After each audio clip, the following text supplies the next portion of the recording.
یا اللہ تیرا شکر ہے۔ یہ شکر میں اس لیے ادا کر رہا ہوں کیونکہ دنیا میں 3 جگہیں ایسی ہیں جہاں آپ کی زندگی کی اصل حقیقت جان سکتے ہیں۔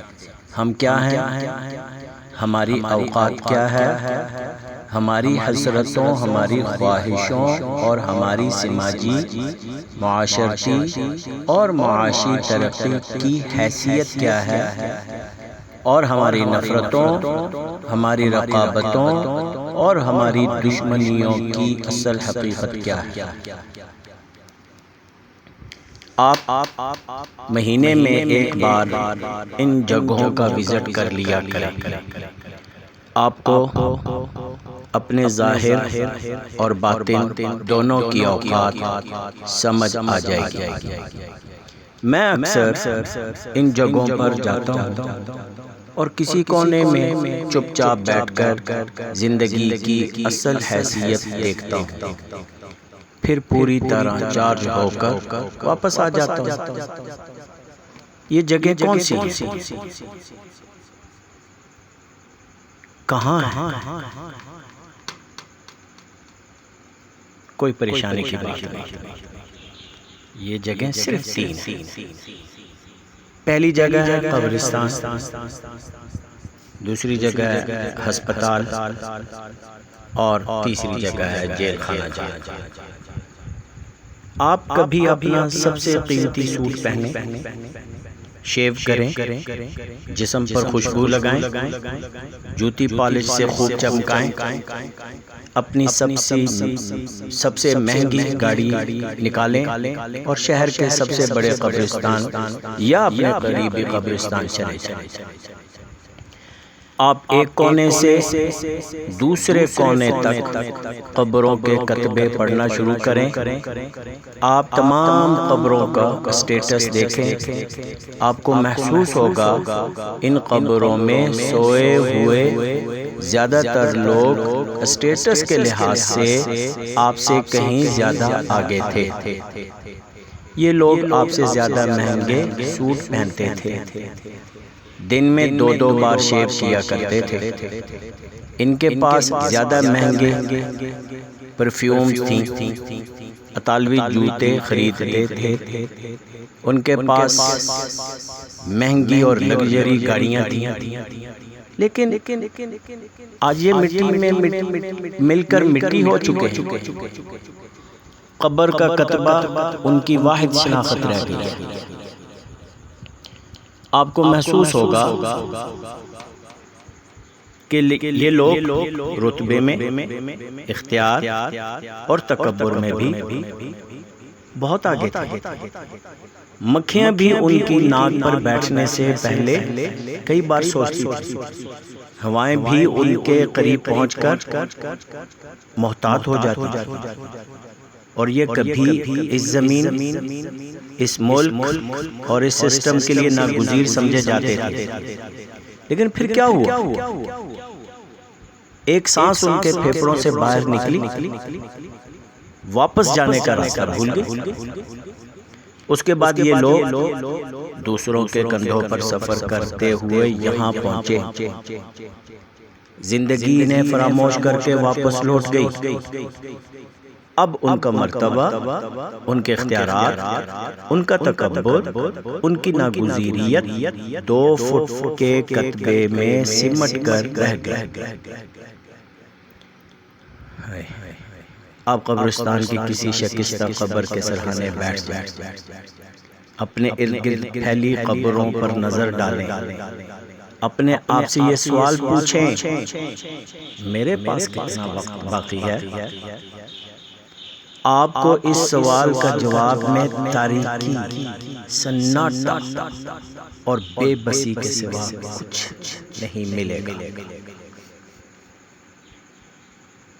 آپ اسی طرح کبھی کبھی ہسپتالوں کا چکر بھی لگا لیا کریں، آپ کے وہاں اپنے جیسے سینکڑوں ہزاروں لوگ ملیں گے۔ یہ لوگ بھی چند دن، چند گھنٹے پہلے تک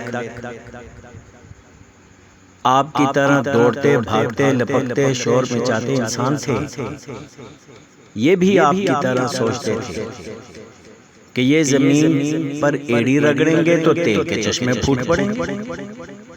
ان کا بھی خیال تھا کہ یہ پاؤں مار کر زمین دہلا دیں گے، اور ان کو بھی یہ گمان تھا کہ دنیا کا کوئی وائرس، کوئی جراثیم، کوئی دھات انہیں نقصان نہیں پہنچا سکتی۔ لیکن پھر ایک دن زندگی ان کے لیے عذاب بن گئی۔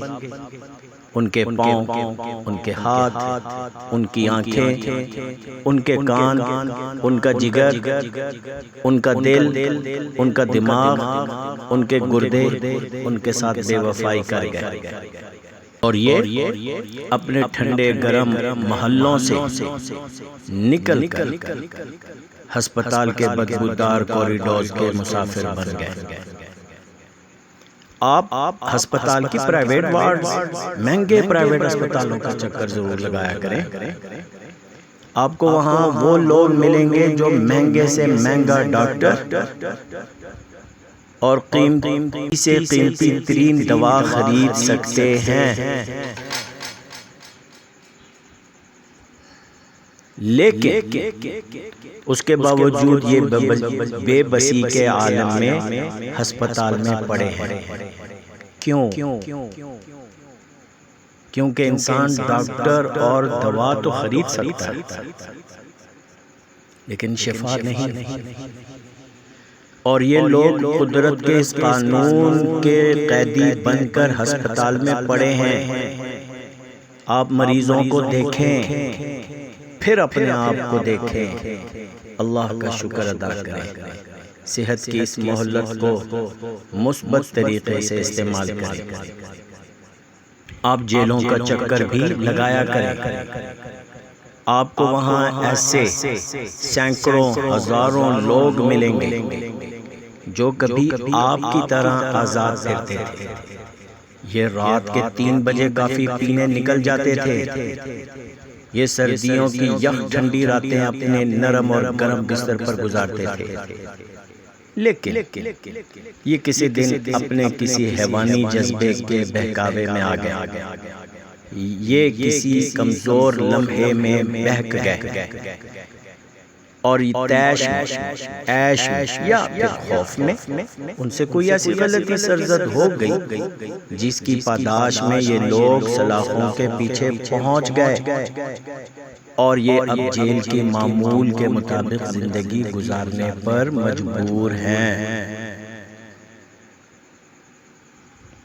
آپ سزائے موت کے قیدیوں سے بھی ضرور ملیں، آپ کو ان سے مل کر محسوس ہوگا ہم لوگ رقابت کے جذبے کو ایک لمحے کا سکھ دینے کے لیے، ہم اپنی انا کو گنے کے رس کا ایک گلاس پلانے کے لیے، ہم 1 منٹ کے لیے اپنے ناک کو دوسروں کی ناکوں سے بلند رکھنے کے لیے، ہم دوسروں کی ضد کو کچلنے کے لیے بعض اوقات ایسی غلطی کر بیٹھتے ہیں کہ موت بھی ہم پر ترس کھانے سے انکار کر دیتی ہے، اور ہم جیل کی سلاخیں پکڑ کر اللہ سے معافی مانگ کر دن کو رات کو دن میں ڈھلتا ہوا دیکھتے ہیں، لیکن ہماری سزا پوری نہیں ہوتی۔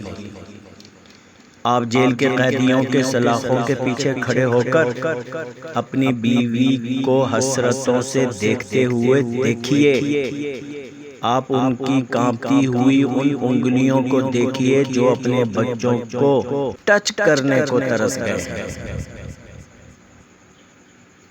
آپ ان کے بے قرار پاؤں کو دیکھیے جنہیں آزادی کا احساس چکھے ہوئے کئی برس بیت گئے، آپ ان کی آنکھوں میں تیرتے ہوئے ان رت جگہوں کی فصلیں بھی دیکھیے جو انہوں نے اپنی غلطی، اپنی کوتاہی، اپنے جرم پر معافی مانگ کر اگائی ہیں، لیکن قدرت یہ فصل کاٹنے پر راضی نہیں ہو رہی۔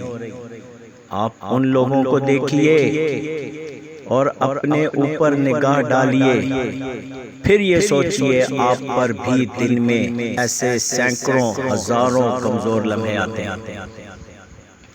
آپ بھی لالچ کے بہکاوے میں آتے ہیں، آپ بھی غرور اور تکبر کے ماؤنٹ ایورسٹ پر چڑھ جاتے ہیں، آپ بھی رقابت کے نرغے میں آ کر دوسرے لوگوں کی زندگیوں کو کھیل بنا لیتے ہیں، آپ بھی غیرت کے سیراب میں الجھ کر دوسروں کا خون پینے کا فیصلہ کرتے ہیں، آپ بھی دوسروں کے مال کو اپنا بنانے کے منصوبے بناتے ہیں، لیکن کوئی نادیدہ ہاتھ، کسی دوست کی کوئی نصیحت اور حالات کی کوئی مہربانی آپ کو روک لیتی ہے، آپ باز آ جاتے ہیں۔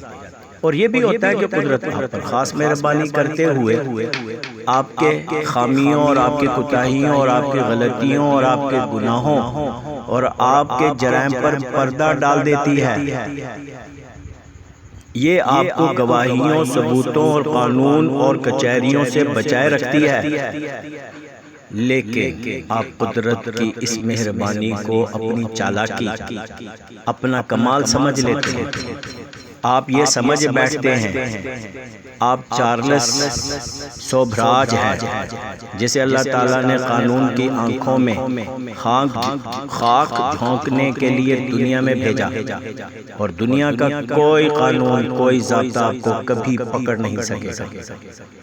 آپ کو قبرستانوں، ہسپتالوں اور جیلوں میں بے گناہ معصوم اور انتہائی شریف لوگ بھی ملیں گے۔ یہ لوگ کبھی کوئی ضابطہ، کوئی اصول نہیں توڑتے تھے۔ یہ اس قدر محتاط لوگ تھے کہ یہ آب زمزم بھی ابال کر پیتے تھے۔ یہ دودھ، دہی اور مکھن کے لیے بھی اپنی بھینسیں پالتے تھے اور دیسی مرغی کا شوربہ پیتے تھے۔ یہ ہمیشہ رات 9 بجے سو جاتے تھے، صبح 5 بجے اٹھ جاتے تھے۔ ان سے پوری زندگی کوئی بے اعتدالی، کوئی غفلت سرزد نہیں ہوئی۔ آپ ایسے لوگ بھی دیکھیں گے جو آرام سے اپنے گھر میں سوئے ہوئے تھے، جو اپنے لین میں گاڑی چلا رہے تھے یا فٹ پاتھ پر اپنی سمت میں جا رہے تھے۔ آپ کو ایسے لوگ بھی ملیں گے جنہوں نے پوری زندگی قانون کا احترام کیا۔ یہ تھانے کے سامنے سے گزرتے ہوئے سر جھکا لیتے تھے، نیلی پیلی ہر قسم کی یونیفارم کو سلام کر کے آگے جاتے تھے، اور جو دوسری جنگ عظیم کے دوران بننے والے قوانین کا بھی احترام کرتے تھے، جنہوں نے آج بھی سائیکل پر بتی لگوا رکھی تھی، لیکن پھر یہ لوگ دوسروں کے کیے ہوئے جرائم میں محبوس ہو گئے۔ یہ بے گناہ ہونے کے باوجود قانون کے نہ کھلنے نہ ٹوٹنے والے دانتوں میں پھنس گئے۔ آپ کو ایسے لوگ بھی ملیں گے جو کھیرا کاٹنے سے پہلے اسے ڈیٹول سے دھوتے تھے، لیکن یہ لوگ بھی ہسپتال کے مستقل مہمان بن گئے۔ اور ایسے لوگ بھی جو فٹ پاتھ پر دوسروں کی موت کرنے والا بن گئے، جو کسی آوارہ گولی کا نشانہ بن گئے، یا پھر ان کے سر پر کوئی طیارہ آ کر گر گیا۔ آپ ان لوگوں کو دیکھیے اور اس کے بعد اپنے اوپر نگاہ ڈالیے، پھر سوچئے یہ طیارہ آپ پر بھی گر سکتا ہے۔ دوسری لین سے کوئی گاڑی اڑ کر آپ کے موٹر سائیکل، آپ کی گاڑی پر بھی گر سکتی ہے، اور ڈاکٹر اچانک آپ کو بھی کینسر کا مریض ڈکلیئر کر سکتے ہیں، یا پھر آپ کے دل کے اندر بھی اچانک درد کی ایک لہر دوڑ سکتی ہے اور آپ کو کلمہ تک پڑھنے کی مہلت نہیں ملتی۔ یہ سب کچھ ہمارے ساتھ ہو سکتا ہے، یہ ہم بھی ہو سکتے ہیں، میں بھی ہو سکتا ہوں، آپ بھی ہو سکتے ہیں۔ لہٰذا آئیے اللہ تعالیٰ کا شکر ادا کریں اور اس مہلت اور اللہ تعالیٰ کی اس مہربانی پر اس کا شکریہ ادا کریں، اور کبھی کبھی جیلوں، ہسپتالوں، قبرستانوں میں بھی 1 گھنٹہ گزار لیا کریں، کیونکہ یہ 3 ایسی جگہیں ہیں جہاں گئے بغیر ہمیں زندگی کی اصل حقیقت، اپنی اوقات، اللہ تعالیٰ کی مہربانیوں کا اندازہ نہیں ہو سکتا۔